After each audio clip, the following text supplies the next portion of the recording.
Hello again. Another book about VIP protection. Um, Similar in a way to the Bremer Detail book, which covered operating in Baghdad. The book we're going to talk about by Neryl Joyce covers the same theatre, but from a different aspect in the commercial security world. But what I want to do is just start by setting the scene with an overview of this VIP protection as it developed. The really established and conventional VIP protection methods for everything from presidential level on downwards, using TTPs, drills, equipment that have stood the test of time, which are in place with various levels of success throughout the Western world.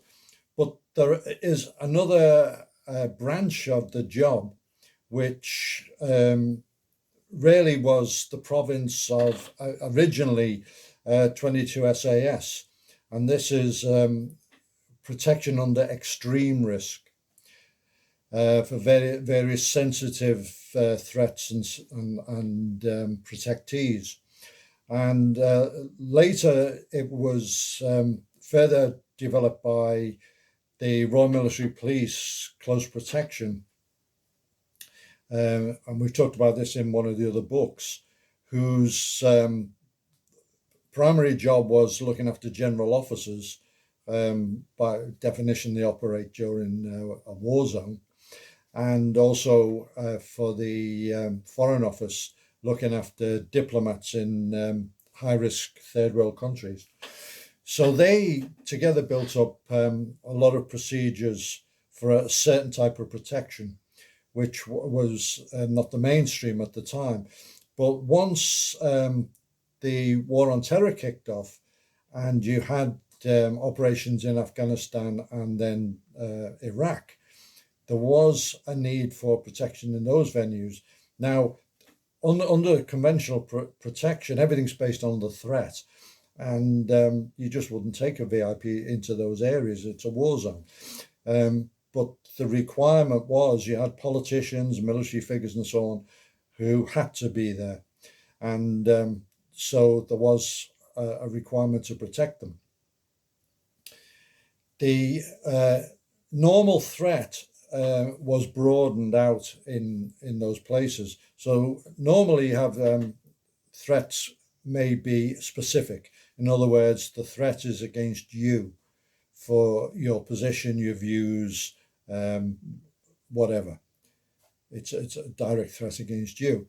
Then you can have a generic threat where the threat is against, for example, any Westerner, Americans, Brits, Australians, and so on, in a country are a target just because of the political situation. That's bad enough. And then you have the background threat. So in Afghanistan and Iraq, there was a great deal of violence, bombing, shootings, IEDs, suicide attacks going on all the time anyway, against each other. Different, Sunni Shia religious divide, different tribes, different areas. Everyone hates each other. So marketplace bombs were going off, bombs up mosques were going off anyway. So anybody could drive down a road there and be attacked at random. So to operate a VIP protection under those circumstances was a very specific task, and it's a mixture of conventional VIP protection and military operations. So when Afghanistan and Iraq kicked off, the premium jobs were for people with that background of special forces or Royal Military Police. They got all plum jobs. But then the market broadened massively, and a lot of companies saw a golden opportunity to make a lot of money. And some of the companies might have a figurehead, somebody who had a background of great relevance, maybe in special forces, might be a general officer, maybe a senior police officer, maybe a senior politician, cabinet member, or whatever, and they were kind of the flag to attract the business. But then out on the ground, they would put every Tom, Dick, or Harry, just because it was a business opportunity. Two main problems, and the first was these companies tended to employ managers rather than leaders, and managers tend to like people who can be managed. I'll give you an example. I was on a job in Paris working for a company, and I had supplied them with a lot of guys via our training. So I was kind of given a decent role in the job just because I was useful to them. But I'd worked for them before, and Paris was the second time, and we were covering the days, which was a plum job. They fed you like kings, etc., working for a big American aerospace company. But the night team, which was just in the silent hours and just looking after an empty chalet, they had given to a guy who had been a Sabre squadron major in 22 SAS. In fact, he had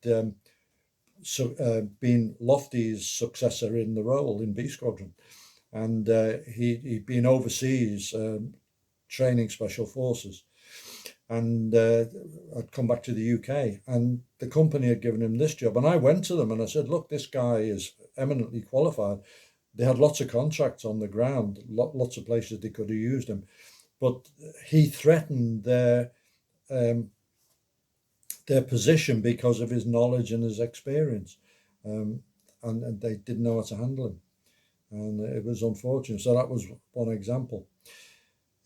So that kind of thing goes on. The other thing that these companies have is they employ bean counters, accountants, and accountants are always trying to save money.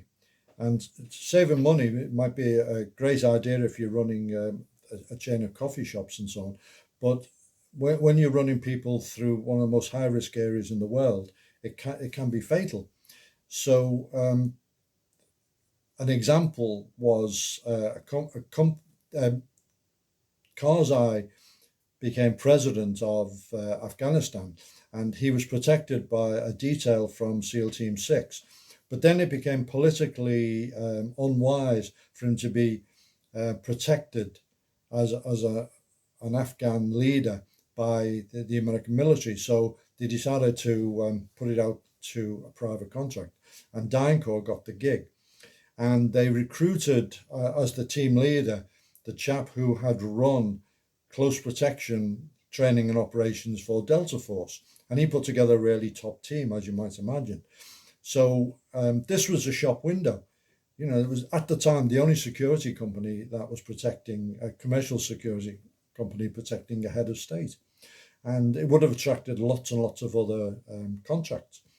But within a short time, they started messing the guys around, cutting down their leave, changing the conditions, not paying them on time and so on. And being the guys they were, they just told them to ram the job. And then they left and they had to get other guys who presumably were not as highly qualified and who would tolerate such behavior. And similarly, in Baghdad, a friend of mine was on a team, and one of the most high profile and prestigious contracts in the country.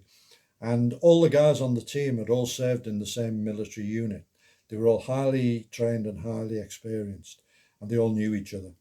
And they had set the job up as it should be done. And they were doing it because initially, when the jobs went out, they were just done on a contingent basis. But then as time went on, the normal contract bidding process the American government insists on, had to go through. So the contract, when it was up, was sent out to the highest bidder, lowest bidder. And another company won it. But the only way they could do it at a cheaper rate was to use fewer guys. so the protection level dropped. And that's the world of commercial security. Excuse me. So it was into this world that the author of the book we're talking about, Neryl Joyce, came. She was an Australian lady, single mother, who had joined the Australian Army as a private, gone through the ranks, gone into their military police, got a commission, and went through close protection training. And then she got a job offer in Baghdad, working for a company called Edinburgh Risk. And they were looking after members of the Iraqi commission who were going to be the future government.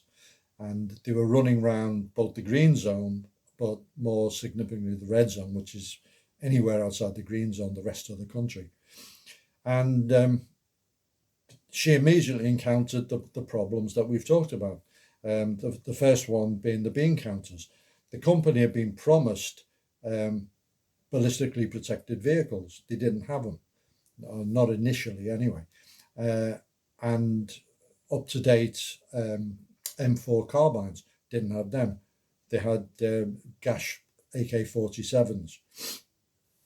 So straight away, companies bid for a contract but can't fulfill it. It's all bluff. And the second problem was, again, the managers. There were people being used in positions on the teams for which they weren't suitable. Not everyone can do every job. Not everyone has the background to do it. And quite a few of the guys just, they were square pegs in round holes. And even though she and other experienced guys complained, nothing was ever done because managers like people they can manage. And she overheard a group of the leadership saying the only people we have problems with are the trained personnel. So the people with the training, the background, who should have been doing the job, were resented by the existing leadership. So it wasn't a very happy setup. And there's a lot of details, a lot of interesting stuff in it. But obviously there's two sides to every story. And a lot of it could have been sour grapes, except that when her contract was up, she was going home and she was going to be escorted to the airport along the highly dangerous route Irish, but in a 3-car convoy by the company, who were then going to pick somebody, an incoming client, and bring them back. So it was a double job. She packed her kit, and just as she was about to leave, she was making a coffee, dropped it on herself and scalded her groin area and had to go to hospital, extremely painful. So she couldn't go on the convoy and couldn't fly out. And while she's recovering from the scalding, she hears the convoy's been hit. It's a famous incident. It's on YouTube. And basically, they had by this time they had acquired a ballistically protected vehicle, but 2 soft skin vehicles, and they were vulnerable to pistol fire, never mind rifle fire, never mind machine gun fire, because they were being hit with machine guns. The drivers failed. Security driving is a specific skill that the guys should have. Obviously, they went up to the job. They broke cover instead of trying to remain covert. One of the team leaders got out with an MP5 and was quite obviously a Western a security officer, and it just absolutely went wrong. Ended up with 3 guys being killed. So it looked like what she said in the book was spot on. Anyway, she returned. She went back to Oz for a while, then returned and joined Blackwater, which was mainly better, except that she did have a major problem where she was actually sexually assaulted by a team member, which was the subject of a criminal investigation. So it's a really good insight into the world of the PSDs operating in Iraq at the time. Um, a lot of what Frank Gallagher said in his book rings true in this book as well. Even though he was operating with the guy who was under the biggest threat in the world, the company was still falling down on the job. And similarly, Neris experienced similar things. Really interesting book. She, and from the women's perspective, obviously, as well, working in security, it makes interesting reading, and I really enjoyed it.